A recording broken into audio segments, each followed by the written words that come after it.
welcome everybody who's able to come on and attend tonight, and hopefully those of you who will see this recorded in the future. This is actually the 8th annual Controversies in Emergency Ultrasound. It's been a great series, I think, hopefully for you guys, but even for us as speakers, it gives us a chance to get together every year. This is the first time that I think we're in prime time, at least out here on the East Coast at 6:30 at night. If we were at a live conference, we'd probably be gathering somewhere in the hotel lobby, of course, to talk about ultrasound. But, you know, it's still great to see everybody here online. So the speakers here tonight, my job's very easy. I'm really just providing some introductions and moderating the sessions. I'm sure you know all the speakers well already. We have Dr. Shrikar Adhikari, who's a tenured professor and chief of the emergency ultrasound section at the University of Arizona. Dr. Jason Nomura, the director of emergency ultrasound and medical director system-wide for point-of-care ultrasound at Christiana in Delaware. Dr. Dan Theodoro, my former fellowship director and the director of emergency ultrasound at Washington University. And last but not least, Al Tirado, who currently is now the residency program director at HCA Healthcare USF down in Florida. So without further ado, I think I'm going to turn it over to the first topic, which is the utility of ultrasound with COVID-19 and the pandemic. And our first speaker is going to be Dr. Al Tirado. Perfect. Thank you so much, guys. So let me make sure that I'm sharing my screen here for a second, and we should be good to start.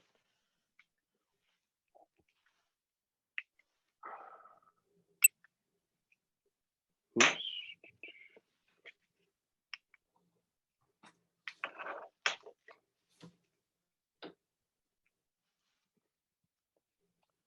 It's not advancing.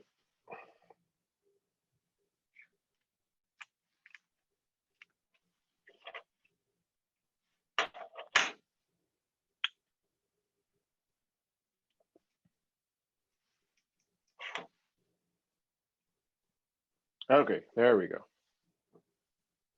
I guess. Oops.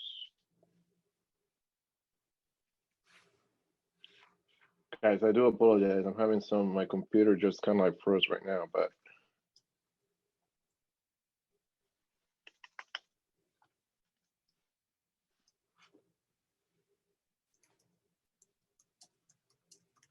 Oh God, what is this?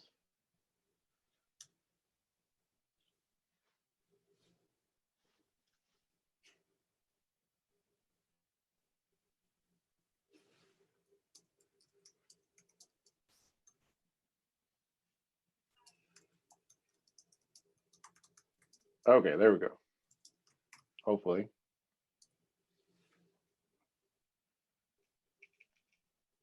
Guys, I'm having some issues. Oh, there we go. Okay, so thank you for having me here today. I'm going to be part of the Controversies for EM in Ultrasound. My name is Alfredo Tirado. I'm the program director at the ACA USF Morsani College of Medicine at Oak Hill Hospital. And what we're going to be talking about is the role of point-of-care ultrasound in diagnosis and treatment for COVID-19 patients. Is it useful or not? And just so I don't forget about the tradition, I have here my colleagues. You know, we have the Avengers for ultrasound, basically, and we'll try to like figure this out together, okay? Now, the reality is that I have no financial disclosures. I wish it did. So if everybody else is looking for somebody, I'm here for you guys.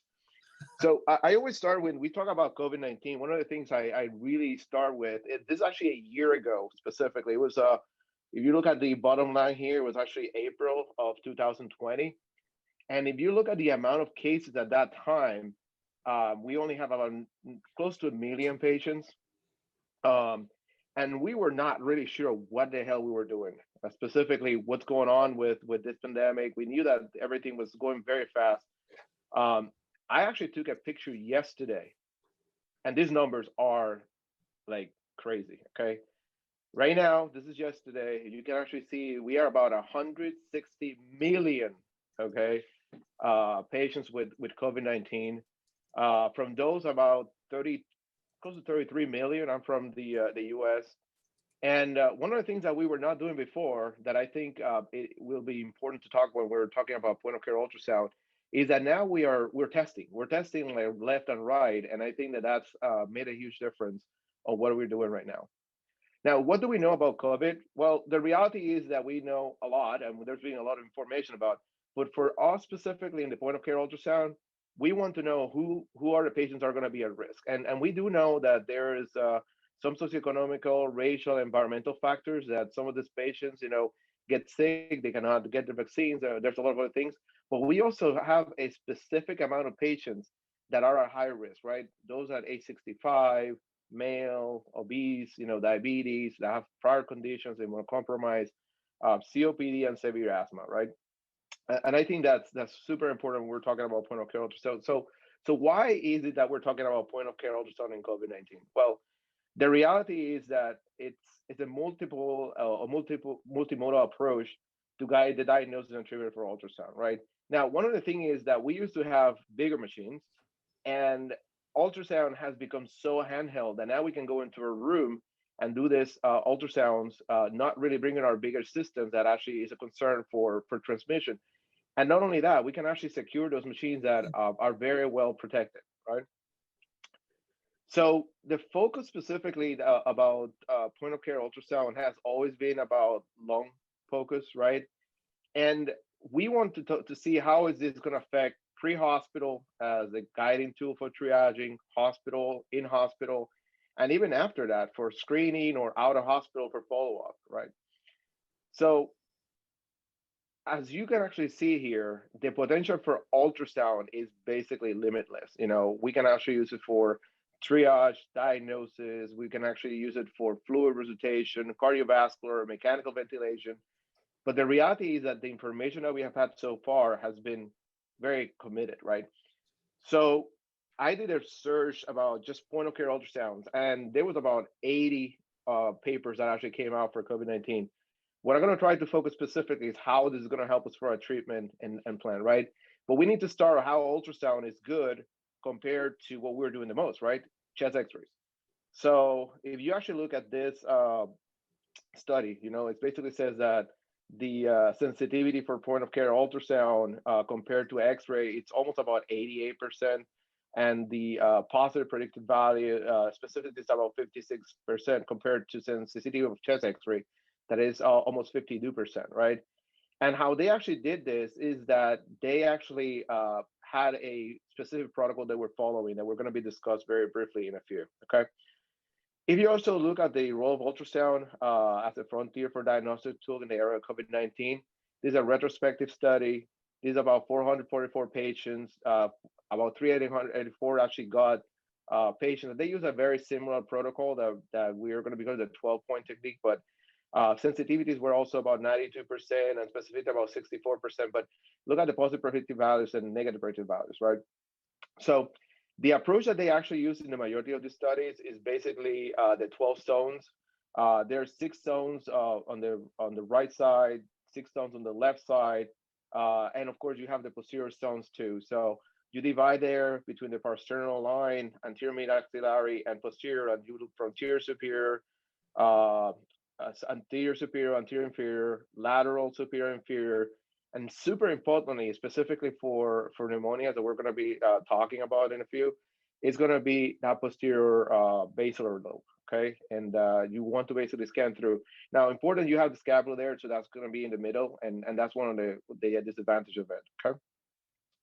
So they talk about a bunch of ultrasound findings, and I'm just going to just go through them very quickly. What is actually is being shown to go correlate well with COVID-19. So first of all, the thickening of the pleura, the irregularity of the pleura, B lines, the consolidations that are going to be, we have multifocal, non-translobar, translobar, subcostal too. And of course, if you have appearance of A lines during this, it might actually be normal, or it just might be that it's a recovering phase. And if you have pleural effusions, are very uncommon in patients with COVID-19, okay? And this is basically just showing a little bit of what are the things. So you have your A lines, that basically that's aerated lung fields. Then you have your B lines, they're perpendicular. They are basically moved with respirations. Very important, the coalescing B lines. You see that all of those areas from like the B lines kind of margin together. That's a very significant. You can actually see that in viral pneumonia. The irregular pleural line and the thickness of that pleural line is super important. We're talking about like 3 millimeters or more. It's important to also notice. And of course, the last two is going to be the consolidations. Okay, and in this one, you can have small consolidations less than 1 centimeter. You can have consolidations that actually also have bronchograms inside of it. And of course, you can actually have bigger basal consolidations that are going to have hepatization, and that's very concerning for pneumonia. Okay. So, how feasible is using point of care ultrasound in the early triage, right? This is another retrospective use of ultrasound. And in this study, what basically they were trying to do, they had patients with the reverse transcriptase polymerase chain reaction. You have CT scan and POCUS, right? It was retrospective. There was about 93 patients that were suspected for COVID. And you can actually see that the utility for sensitivity was very similar to CT scan, okay? Using that 12 zone technique. The accuracy was also very similar to it. And you can actually see that they actually use something, the CT as an index test. They also have a different way that they actually talk about that. And they correlated pretty well with the ultrasound findings. So again, this is just documenting how the CT scan and the ultrasound actually look. And you can actually basically see the majority of the things that we discussed in the CT scan and an ultrasound, okay? Now, for those of you that are here right now and are not sleeping right now, how many of you had a patient like this in the last week, right? 74-year-old, coronary disease, hypertension, diabetic, CHF, COPD, and he comes in with shortness of breath. And the stats are 88%, the blood pressure is 85, 88 over 50, and a heart rate of 115, okay? I think that the concern here is, what are we going to do next, right? Is this patient going to have to be intubated? Is the patient has COVID? What is it that we're looking for, right? And can we use this information to stratify severity of the disease, okay? Point of care ultrasound has been noted in multiple ways, so I can use it. This is actually a study from Abrams, basically describing how you can actually use in these patients for stratifying patients, right? Low risk, they look well appearing, respiratory rate is normal, they have normal A lines, they can discharge home, right? You probably don't even have to do an X-ray on those patients because you're going to be feeling that this patient is okay. Now, if they have the scattered B lines, then you have to consider chest further imaging and probably, depending on how they look, discharge home. And in high-risk patients that actually have confluent consolidations, very likely they're gonna be admitted, right? And this is basically another diagram on how you can actually incorporate ultrasound just for risk stratification on those patients, okay? And this comes from Critical Care of North Hampton, okay? Now, more importantly is that this is the CLUE study, right? Basically describing how you can actually determine a long ultrasound scoring system depending on the findings, right? And the idea here is how much you can actually associate that for poor outcomes, admission, duration, and disease severity, right? So just to go through it, like a long ultrasound score of 0, what it means is that you basically have A lines and you have less than 2 B lines, right? Those patients, if you actually see them and you look in your 12 zones and that's what you're seeing, there's no risk for them, they can go home, right? If you are actually having more than 2 B lines, irregular thickening pleura, okay, those patients now come in, and depending on how many zones you have them, you basically give them a number, and there's about a 1 there. So depending on how many zones, you're going to be seeing that bilaterally, you're going to be able to see what is your total score, okay? As you can see, if you're between 1 and 5, that's actually okay. That's actually mild. Probably they're going to be able, depending on how much. Now, as you progress, long ultrasound score that has confluent B lines, pleural consolidations, and less than 1 centimeter, those now become a little more severe in nature. And if you're having more zones and you sum those zones, and it's between 5 and 15, that puts it in moderate risk. They're basically considering that has to be admitted. And of course, if you have large consolidations, air bronchograms, you have more than 1 centimeter of areas of consolidation, and you can see all of these things together and you sum that up and more than 15, that actually means that the patient might be severely have more severe progression of the disease and might have to go into an ICU. Okay. So this is another study just comparing, 100 and moderate severe patients, multi-center. They used that long ultrasound score, more than 12. That was actually associated with poor outcome within 30 days. And if you actually use less than 12, that actually was associated with probably sending home and shorter length of stays. Okay. Now, point of care ultrasound, we talk about it, we're concerned about the lung, but it's not the only thing that we have to look. These are our patients that can actually also have coronary disease, right? So a different approach would be that you want to add in the point of care ultrasound other views for the heart. You can actually also look the IVC. And not only that, we have actually had a lot of advancements, and this is just one of the consensus statements from the Canadian Internal Medicine Ultrasound.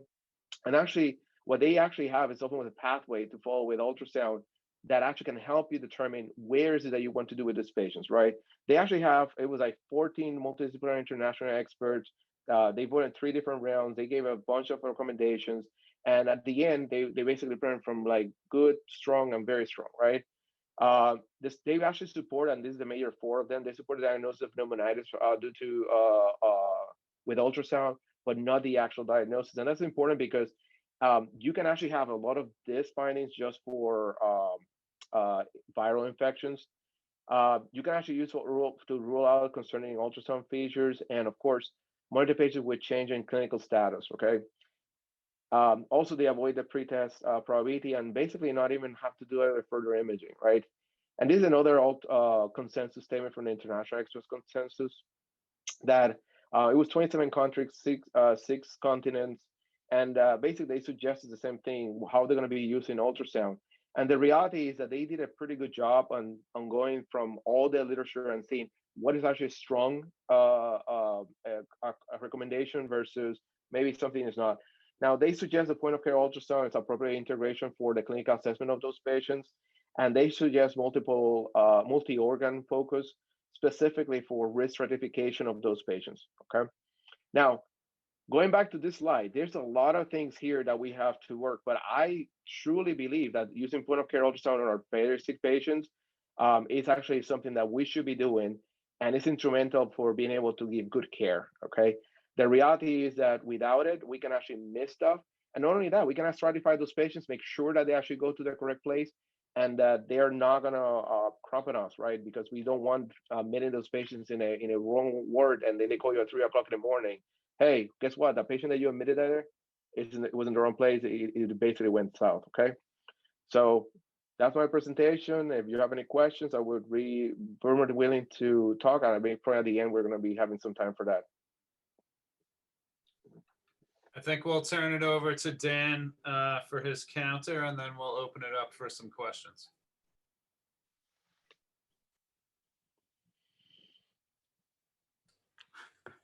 All right, everybody, bear with me while I try to fire this thing up here. Let's see. Share you. And okay, can everybody see my slides? Yep, looks Yes, good. we are. Okay, great. All right, well, I want to thank Srikar, Chris, Al, Jason, and all of SAM, virtual SAM, for inviting me and letting me do this presentation today on the controversies, really, of the topic that Al Tirado just presented. Like Al, oops, let's see here. Like Al, I have no disclosures, but I do have a basic argument in brief for why ultrasound is not quite ready for any practical use in COVID. The first thing is that just like this row of pencils, which is very different from one-to-one, COVID-19, the illness, the clinical course, is very heterogeneous and it's very difficult to study. It's variable and unpredictable. You have young people who get sick and die, and then you have old people who have mild symptoms and go through it relatively asymptomatic. And yet the predominant pattern is quite the opposite, that you have the majority of elderly people dying and young people who are very asymptomatic. So my first counter argument is that we're not there because COVID is very difficult to study, and we haven't done a good enough job studying it systematically.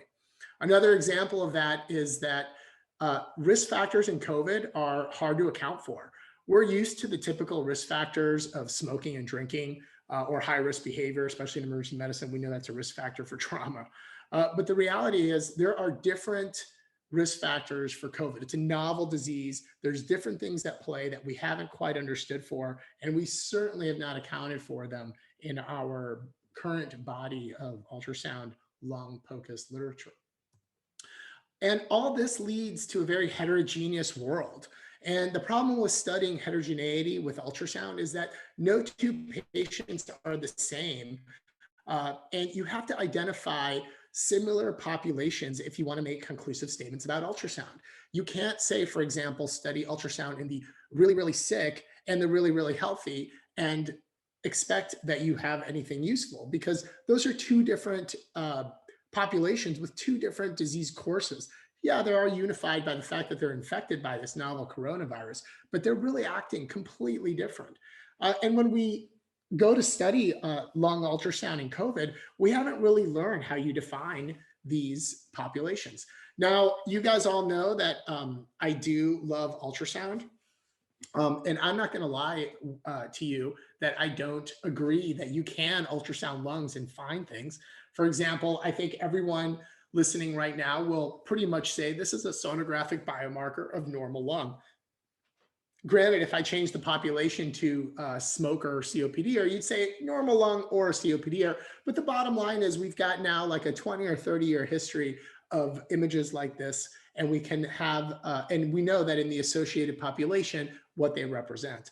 Likewise, if I showed you this, this looks like B lines, and we all know that B lines are correlated with interstitial syndromes such as CHF and ARDS, et cetera. We all agree after years of doing this type of investigation that we can find common biomarkers that are associated or at least correlated with some diseases. Likewise, I'm not going to argue this. This is actually a consolidation of a lung. The lung is so consolidated that you can actually see the air passing through the bronchograms. And you can actually see the heart beating through consolidated lung. Again, this has been out there for years, and we know that when we see this, we've got a critically ill person. Likewise, this is our classic lung slide in our chest after someone's been stabbed. We all agree that this is normal lung sliding, unlikely to represent a pneumothorax. And we've even progressed to the point that we recognize these fine B lines here to be normal B lines that aren't associated with disease. So we're getting there. So I'm not going to debate to you that we can see lung pathology on ultrasound. I'm not going to disagree with that at all. What my issue with using lung and ultrasound in COVID is that we haven't figured out how to use it usefully. In other words, we haven't figured out what we can really gain from using lung ultrasound in COVID. What pathology is lung ultrasound super useful in? Well, this is a common pathology right here. And a little trick question is in which of these two cases requires an emergent procedure? And I'll give you that right before I change slides. But my point is that this is a pretty obvious,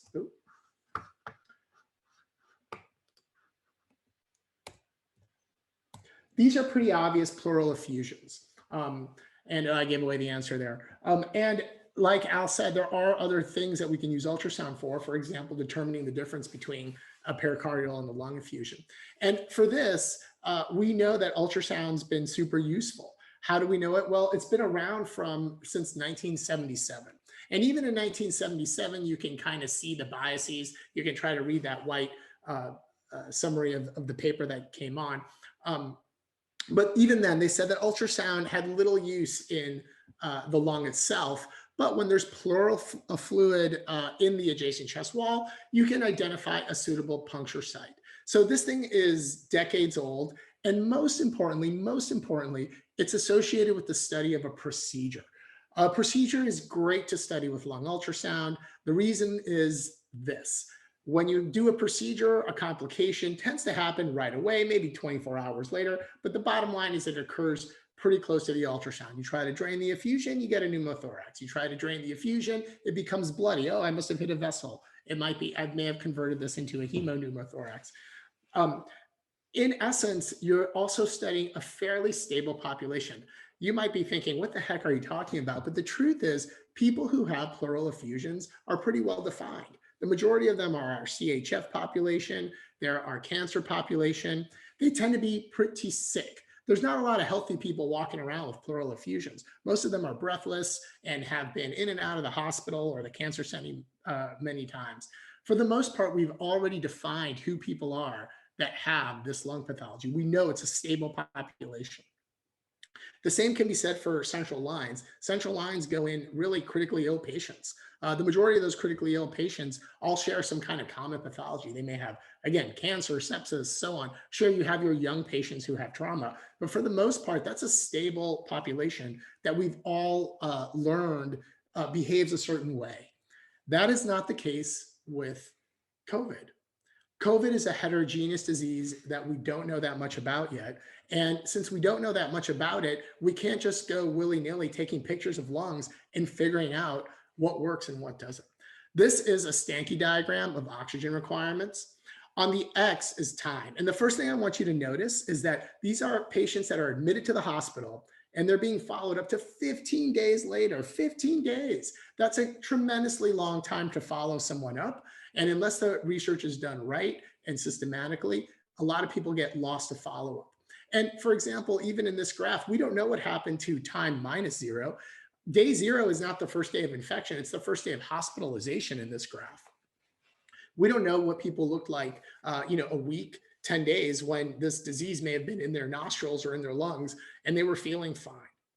On the y-axis are different modalities of support. So the bottom, for example, everyone, if you squint, you can see the MV, that stands for mechanical ventilation. And you can pretty much see that the mechanical ventilation population, as you move from day 0 to 1 to 5 to 10 to 15, that tends to be fairly stable. There's not a lot of people leaving mechanical ventilation and going into the high flow nasal cannula or oxygen, unfortunately. But when you look at the high flow nasal cannula and the 7 to 15 liter categories above that and the 1 to 6 liter categories about that, you see a bunch of change, a bunch of variation. All of a sudden people need oxygen, then they don't need oxygen, then they need oxygen again. So my point is that there's lots of heterogeneity in the clinical course. And unless that gets mapped out and we know exactly what's going on with patients, which in many of these studies we haven't, we're not going to really know what the impact of ultrasound can be. It's a very complex, difficult disease to track. I mentioned risk factors before, I take that back. I mentioned how the disease functions variably among age groups. Look at this. We've never seen anything like this. A disease that causes 30 and 39-year-olds a 45-fold increase in the risk of death. I'm not sure, other than trauma or risky behavior like parachuting or jumping off like cliff diving, there is not one thing that we know that acts like this disease. And look in that 50 population, 50 to 64-year-olds could be a fairly healthy population. And now we have a disease that increases their chance of death by 440 times. I mean, we've never seen anything like that. And the only point I'm trying to make is that this is a complex disease that requires systematic evaluation. I mentioned risk factors, and at the top, you can see our typical risk factors: age, race, ethnicity, gender, medical conditions. Note this is from the CDC, and they're saying that only some medical conditions are predictive of COVID course. But look at those bottom ones: poverty and crowding, certain occupations. I haven't seen a single COVID lung paper yet account for these kinds of risk factors that may actually be more predictive. And as Al mentioned, there's 80 of these papers, and I'm going to tell you they all have one thing in common, which is they study a population of patients that went to visit the hospital. And when you go to visit the hospital, there's unfortunately a $20 device on Amazon that you can buy in bulk that can help you way more than ultrasound at this time. And that's the pulse ox. Yes, you can argue, oh, you can physically examine them and tell by their respiratory rate, but we know that's not true. We have a tool upon which to take action. It's cheap, it's widespread, it's easy to interpret and disseminate. And it actually answers all of the important questions that matter, which is how much oxygenation is actually reaching this patient's blood. And I'm going to tell you something, this little device doesn't just invalidate lung POCUS, but it does the same thing for CAT scan and chest x-ray and even PET scan. I've heard some people getting PET scans for their COVID. That's absolutely ridiculous. It really doesn't matter. What really matters is what's their pulse oxygenation. Now, there are certain caveats. We know that probably a year and a half ago, there weren't enough tests. So people were looking at CAT scan to look at COVID lung. But even then, just because you had a pattern that looked like COVID didn't mean that you had COVID. It is certainly possible to have two imaging patterns that look the same and represent two different diseases. The main question that we have to answer isn't what do your lungs look like? It's can you come off oxygen? And the main way we answer that question is this little device. It's not a fancy ultrasound machine. Again, I'm not here to argue that we can't use ultrasound. You certainly can. You can see lots of pathology, but I'm just saying that how we're using it, how we do it matters 10 times more. And we haven't done a good enough job yet to figure out how to use it for ultrasound to be widely accepted. So how can ultrasound make a difference in the management or treatment of COVID lung? What are the better questions to ask? Well, how about this? Will patients with no lung findings on any kind of imaging modality or normal pulse oxygenations need oxygen? And if not, when? Can ultrasound allow us to peer into that group? Does it actually give us a biomarker that doesn't exist on pulse ox or chest x-ray or CT or what have you? How about can we ultrasound people's lungs and count their lung score? And even though they're not diabetic or obese, recommend monoclonal antibody, because we can say, oh, wow, you don't have any of these risk factors, you're young, but your lungs look terrible. Those are the kinds of valuable questions. If in the critically ill population, how about if we increase PEEP? Do your lungs look better on ultrasound, and does that result in better outcome? In conclusion, in the present, we are not skillfully using lung POCUS for diagnostics or therapeutics in COVID. It's become a total look what I can do concept, and we haven't been systematic. We haven't been true to ourselves to figuring out if it really helps. As long as you have a pulse ox with you, it really doesn't matter what your lung ultrasound score is or what your lungs look like. Now, the future may look different. If we want lung ultrasound to be our Star Trek, then we have to do better when we study these things. The first thing is we have to refine our question. Is ultrasound better than fill in the blank? Sure, I think early on ultrasound looked about as good as or better than chest x-ray, but it didn't matter in that population. They were all getting admitted for oxygen. Who cares what their chest x-ray even showed? We have to carefully define our population. Are we talking about sick people or are we talking about healthy people? And who stands to benefit? Is it going to be that the healthy people benefit because we identify who among them get sick? Or is it that the sick people benefit because we identify that their lungs look really, really bad, they're already using oxygen, and they may need more advanced care, and maybe they need monoclonal antibody? The point is we have to systematically collect risk factors and data to really determine the utility of lung in ultrasound. Until then, and it hurts me to say this, no one really cares about our ultrasound lung findings. Until you can replace the pulse oxygenation device, no one will care unless we do a better job of studying it. Awesome job, guys. Any questions for either Dan or Al?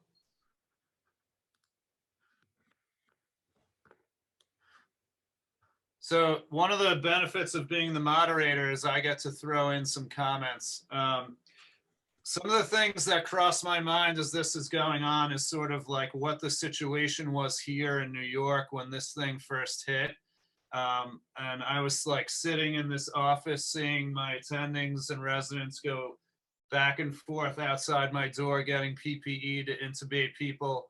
We had a tent outside where we weren't even seeing patients, face to face. We were actually seeing them through big glass windows and then using telehealth. And we had a nurse fully donned in PPE in the tent with them. Just to give you an idea, we would see, 60, 70 patients a day there, and over 70% of them turned out positive for COVID. I wonder if the arguments would change a little bit based on where you were at during the pandemic and how you thought about this being either useful or not, based on how serious it was, where you were actually practicing. I think Al made some good points. I think in the very, very sick, I think you could argue there could be big benefits, particularly, and I'm going to offend Leteplo here, as you get away from the lung ultrasound and into some of the other areas. I could certainly see some big benefits. And then, you know, trending the ultrasounds and repeating them over time, I think that at some point we'll see that that could be useful to sort of see prognosis, et cetera. But this is an emergency medicine conference. So in the ED, I think, you know, I have a hard time grasping that the ultrasound is super, super useful. And anytime you compare this with chest x-ray, I think your argument just starts to go way, way down, because I didn't care if these patients had consolidations or not. I didn't care what the chest x-ray looked like. I cared, as what Dan was saying, what that pulse ox said, and particularly exertional pulse ox, what that said when the patients presented. Yeah, Chris, I'll interject because, you know, we're still doing COVID research, right? We still want to get the answer to some of these questions. And whenever I talk to someone in the US, this is like, you know, 6 or 7 weeks ago, they're like, why? The pandemic is ending. And, you know, here we are. And when you open the front page, India is just falling apart right now.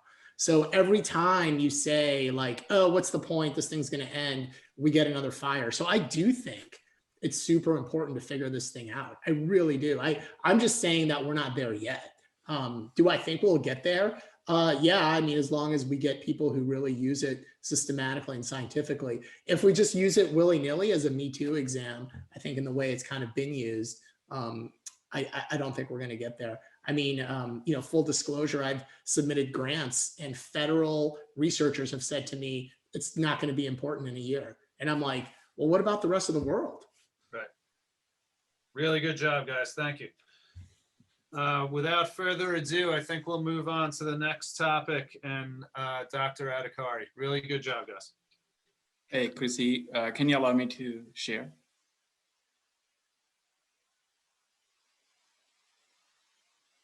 Chris, I can't share. I think you need to allow me to share. I'm gonna look into that. I believe that you are able to, but let's see what's going on. Let me see. Yeah, let me see what's going on, because it does say you're a co-host.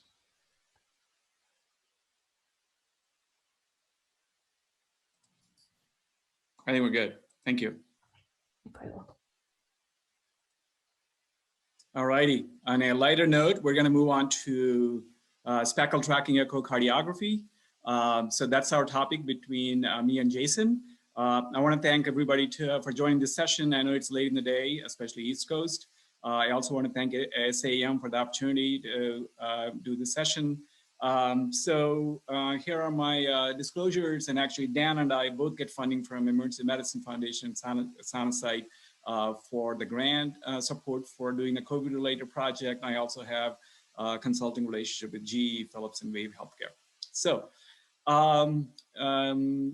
just keeping track of the time, in the interest of time, I'm gonna keep it short. What is speckle tracking echocardiography? It is a somewhat relatively newly developed technology for characterizing and quantifying deformation.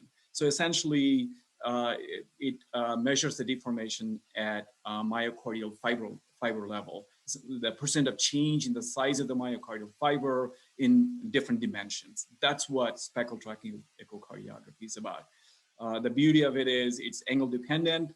The speckles, which are the small myocardial foot imprints, which are generated by the interaction of the ultrasound beams with the myocardial cells, these speckles, the distance between these speckles are tracked frame to frame throughout the cardiac cycle to measure the deformation.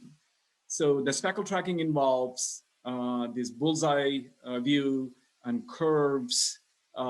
Essentially, they are timed to the valves. and also they correspond to the different segments of the heart. The three ways actually you can do the speckle tracking is radial, circumferential, and longitudinal. They all have their normal values, and these normal values change a little bit with gender and with aging, and also between the vendors. So essentially, speckle tracking technology is dependent on the deformation of the myocardial fiber. So let me start with saying speckle works. It works to recognize a disease. It helps to confirm your suspicion for a disease. In some cases, if you use your clinical data, it will probably help you to rule out a disease as well. So I know what Jason is going to say. He's going to say, oh, we have to do additional things. We have to put EKG leads.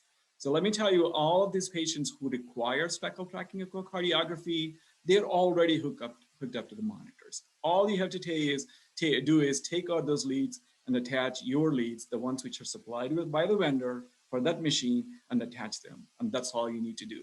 I guarantee it will take you less than 2 minutes to do that. How about image quality? That's one other complaint we hear. Oh, we need to have quality images to do speckle tracking. My question to you is, if you have really poor quality images, even with the 2D echo, should you be using those images to make decisions? And in fact, you really don't need any high quality images for speckle. Even if they're modest, you can still use them. And the beauty, and the other advantage is they're really not angle dependent. So meaning it doesn't need to be perpendicular to the screen and whatnot. So I'm not saying speckle tracking, you can just pick up the probe and there's a learning curve for this, but definitely it is not like rocket science. This is something you can learn. Let's start with something very important. And you guys, every day we see these patients in ED, about 800,000 patients have acute MI every year, 1 in every 40 seconds, and thousands of patients died in the recent years from coronary artery disease. And non-STEMI, at least 25% of acute coronary occlusions present as non-STEMI, and 40% of LAD occlusions have non-diagnostic or borderline EKGs. Let's go back and just think about in the last 1 month or so, how often you are squinting at the screen and saying, is there a lateral wall abnormal? Is there any motion or not? Your fellow is looking at you.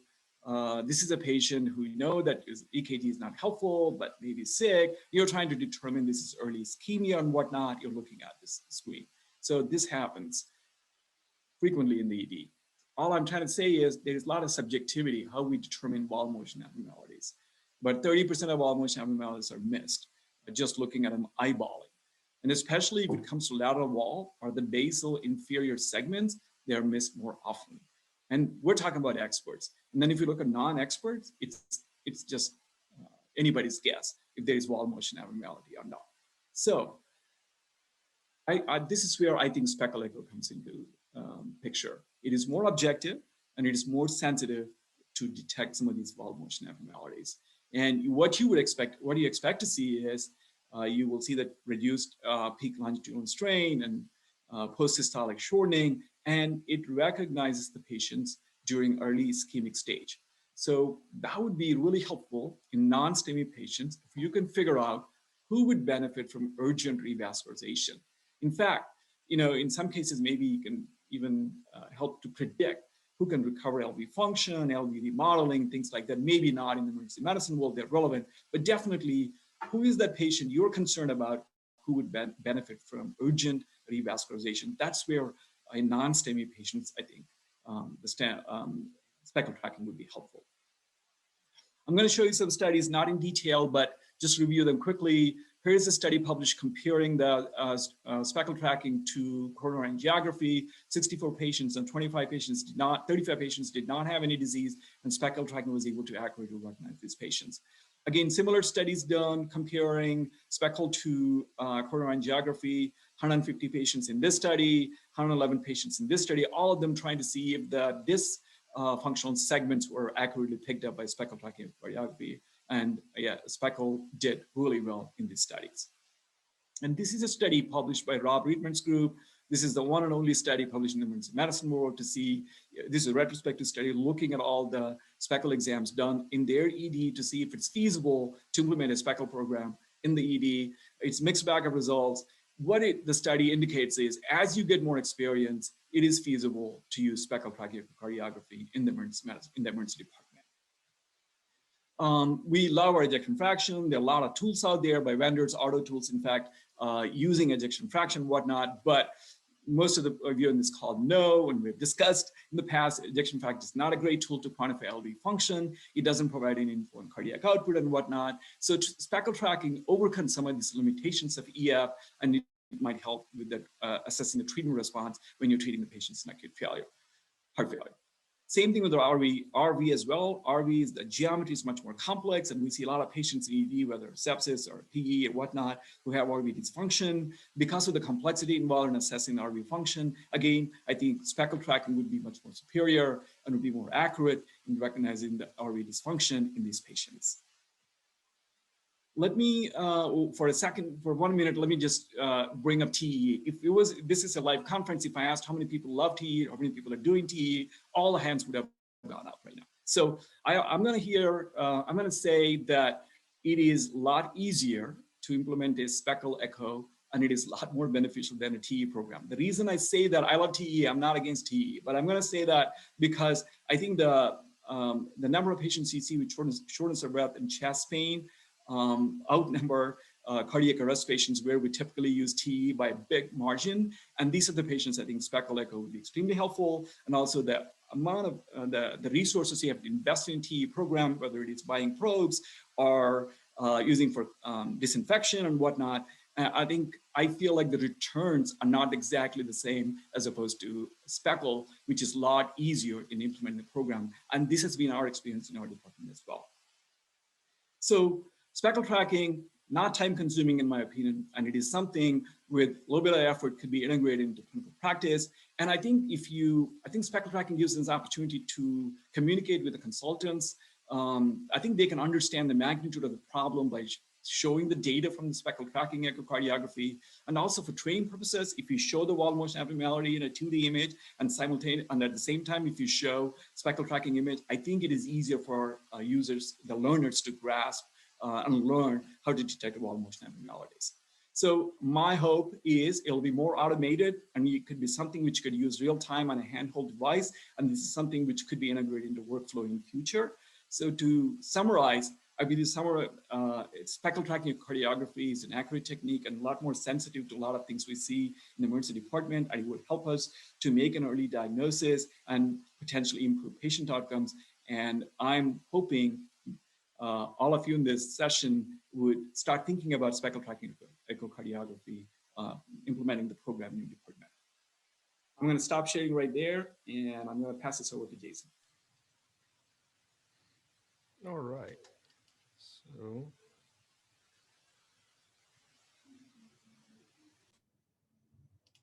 All right, let me share my screen. You guys can hear me okay? Shrikar, a few questions came in. I'm going to type them in, and you could sort of answer as Jason's going. Sounds good.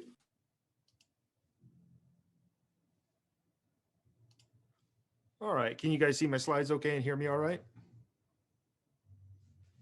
Good. All right. So I beg to differ a little bit with Shrikar. He's great, but I think as we talk about the controversies in emergency medicine and speckle tracking, there's a couple other things I have to bring up. I am the emergency ultrasound director at Christiana Care in Delaware. And as a disclosure, I do some consulting work for Philips, which will not affect the discussion here in the talk. And it's not very much of a disclosure. If they want to make it a bigger one, I'd be happy. But our big talk is why speckle tracking and strain imaging, right? So why are we talking about this? So I'll skip over how strain and speckle tracking works because Shrikar already covered that. But let's say you have that 64-year-old gentleman, shows up with chest pain. He has some hypertension, hypercholesterolemia. His EKG is kind of non-specific, and his initial troponins undetectable, right? What happens if he then tells you he's had a stent before and he stopped taking his aspirin, or he's an active smoker, or he breaks out the awesome, that's great, doc, I don't want to stay, I got to go home, right? And we run into this every day. And what we want to talk about is that risk stratification and prediction of events. And that's where we hope speckle tracking will help us a little bit, but it's a little problematic, right? And speckle tracking, because we all love ultrasound, right? We know it, everybody else knows it, all the other specialties know it, and they love to tell us how much we love it. And what I want to say is that widespread use of speckle tracking, echocardiography, and strain is not ready for prime time in the ED for us. And don't tell that guy.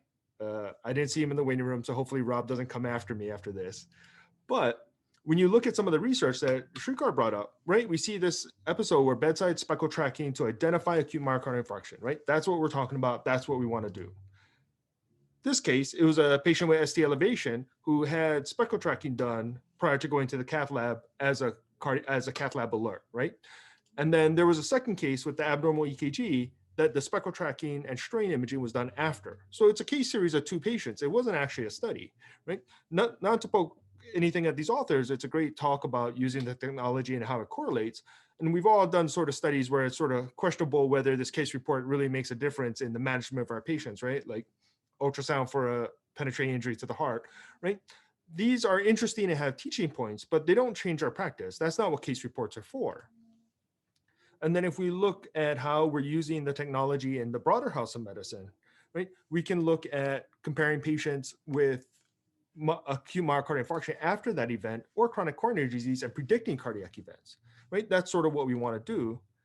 And when they looked at that, it was patients where they incorporated the endocardial global circumferential strain. So not the entire strain pattern or all speckle tracking, it was one particular measurement. And it showed that it improved their sensitivity of predicting future events, not the acute event, but future events. And that strain pattern helped in the chronic coronary artery disease, and it helped their model predict a future event. But what also helped their model was the presence of a history of diabetes and hypertension, which is infinitely easier to get than the actual strain imaging. Right? And then what happens if we look at patients with acute coronary occlusion and STEMIs, trying to predict who these patients are going to be, help us risk stratify them in the ED. That's very promising, right? Strain imaging lets us kind of see who were the occlusive disease and the non-occlusive disease, both from territorial circumferential strain versus longitudinal strain. Those error bars do get pretty close, but they are statistically significant. Let me go back. But the thing to remember about this case is that these patients were patients who were diagnosed with an STEMI. So you had to be diagnosed already. So it's not the person that I'm thinking about sending home. I've already admitted that person because their troponin bumped or they had a high risk and I wanted them to stay. So it helps me figure out who needs the cath and who doesn't, but it doesn't help me in the ED making that disposition decision about who's staying or who's going. And the study that was brought up, the feasibility and accuracy of speckle tracking in EM, one of the only studies that we have other than some case series and case reports, and great images, right? You can see the change in the strain pattern. You can see the focal wall motion abnormality. You can see what the problem is, and you can help risk stratify these patients and manage them. But we're talking about 2 years, 187 strain images, 75 were considered complete. So we're averaging about 3 a month. Out of the 16 positive, 11 were by the experienced users. So it is useful, but it's a low volume study and by very experienced people where they were able to show this difference and this outcome. But even that, with that low volume, the sensitivity and specificity did suffer from that. That wasn't the point of it. It was a feasibility project, but they did report that out. And in the end, they unfortunately had to say that, you know, speckle tracking echocardiography performed by EPs is not yet sensitive enough for detecting ACS. And they probably have the most experience and the highest volume of using this out of all of our departments and our ultrasound programs. Right? And part of the problem is when you look at strain imaging, right, you have to detect the cardiac cycle, you have to have really good images, and then you have to define the areas of interest. You have to put your fiducial markers in there. And then that's when the computer program takes over with segmentation, tracking, and everything else. And if you look at this image, if you don't place those fiducial markers and the width correctly, you're going to have all kind of noisy pattern there, right? Garbage in, garbage out. So if you don't do this well, the computer is not going to be able to get you meaningful information for you to make a decision about what you're doing with these patients, right? And there's many areas we can fail, whether it's acquisition, detection, the fiducial markers, or the region of interest, etc. And it can be small changes like this. Like these are 2 examples from that how-to article that it's referenced, where there's just a slight change in where the apical border is drawn. And that makes a huge difference because now you're including the pericardium and you're going to look like you have an apical motion defect. So it's very, while it is doable, it is very nuanced, right? And if we're trying to learn how to do this, if you look at circumferential strain, it's sort of all over the place. Radial strain, you really had very poor performance until you got up to 50 studies. And then the same thing for longitudinal strain, which is a little more studied, you also did not that great until you hit 50 studies at a minimum. And remember, this was just placing the fiducial markers and doing the post-processing. These were images and studies that were already acquired for them. This was just them using the strain software. So not only do you have to reach competence and proficiency in acquiring images, but acquiring good images and good images for strain, which is a little different than our normal multi-view echo, and then actually using the post-processing software to interpret all of that to actually get information out.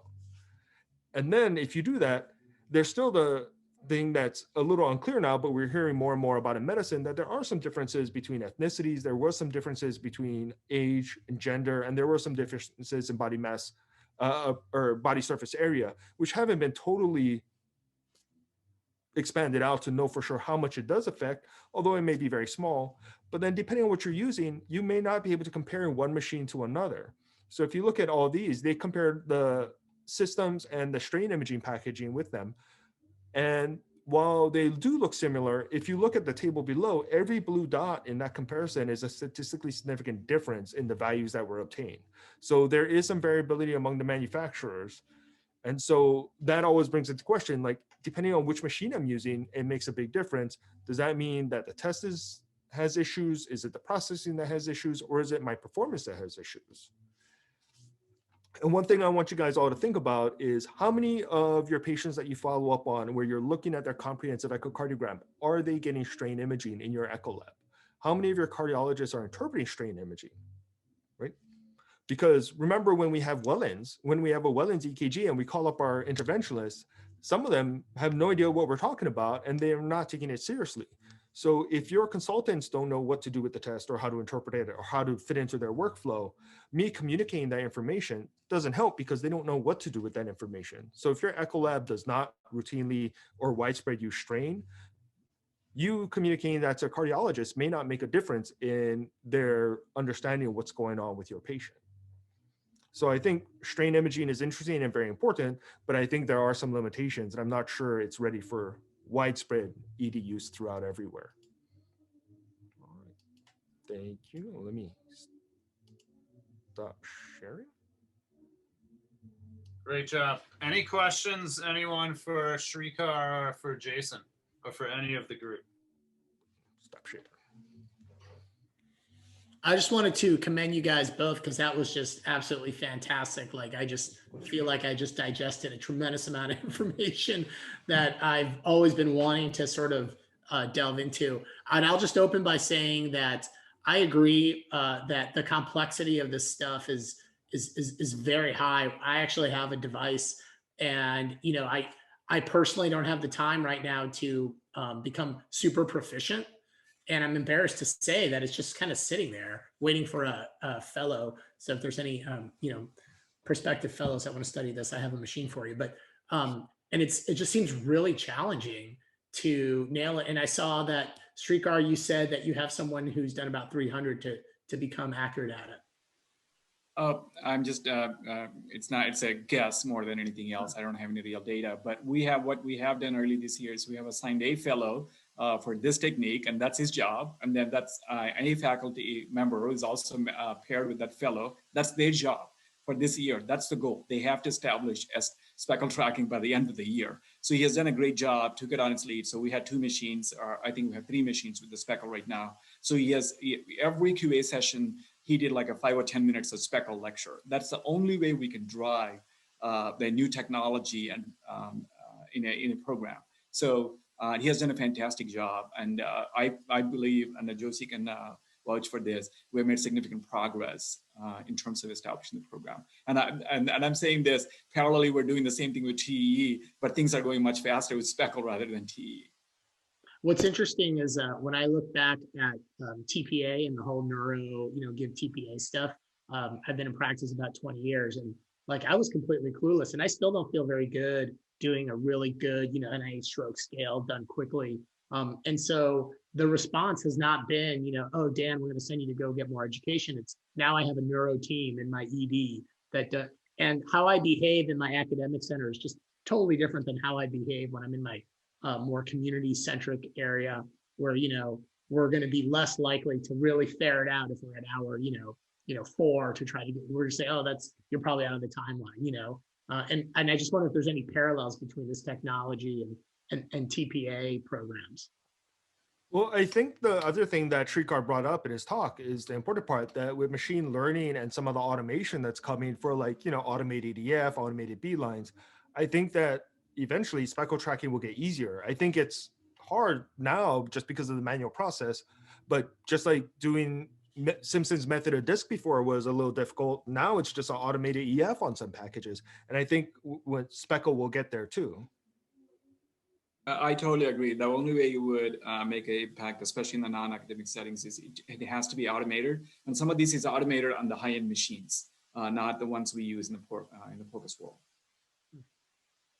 So I think, thanks guys, all four of you did an awesome job. I think in closing, I would say, and from the talks and also seeing Nick's comments about how he said the same thing 4 years ago, and I think it's actually very fitting for an SAEM conference talk that a big takeaway for me, and I think it's a good takeaway, and I think it's something that we come up with every time we do one of these debate sessions, is we still have a lot of work to do, and there's still a lot of research questions that need to be answered and solidified to move not only ultrasound forward, but the entire specialty. So it was great to get back together with everybody.